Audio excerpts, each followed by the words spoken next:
ছোট্ট গ্রামের এই রাস্তাটা দিনের বেলায় খুব সাধারণ। মাটির পথ, দুপাশে ঝোপঝাড়, দূরে টিনের চালের ঘর। কিন্তু সন্ধে নামলেই এই রাস্তা অন্যরকম হয়ে যায়। আজও হয়েছে। আকাশ জুড়ে তারার মেলা। জোনাকি পোকাগুলো যেন আকাশ থেকে নেমে এসে রাস্তার ধারে খেলছে। হালকা বাতাসে পাতারা নড়ছে, আর সেই নড়াচড়ার মাঝে এক বাবা আর তার ছোট ছেলে হাঁটছে পাশাপাশি। বাবার হাতে একটা পুরনো কেরোসিনের লণ্ঠন। লণ্ঠনের আলোটা খুব শক্ত নয়, তবুও সেই আলোতেই যেন পুরো পথটা নিরাপদ হয়ে ওঠে। ছেলেটার নাম আর্য। কাঁধে ছোট্ট স্কুল ব্যাগ, হাতে আঁকার খাতা। সে মাঝে মাঝেই আকাশের দিকে তাকায়। বাবা, ওই যে তারাটা, ওটা কি আমার জন্য?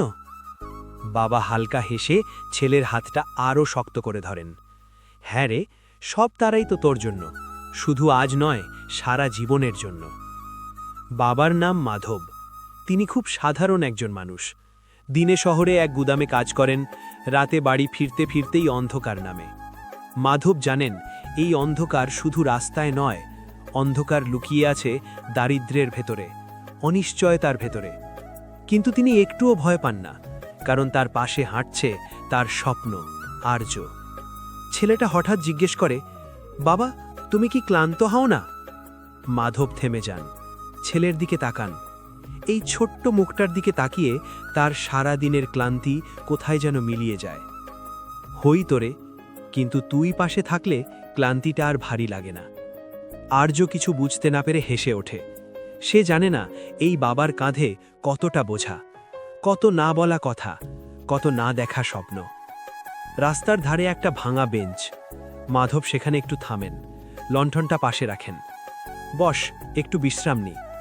আর্য বসে পড়ে, তার আঁকার খাতাটা খুলে বাবাকে দেখায়।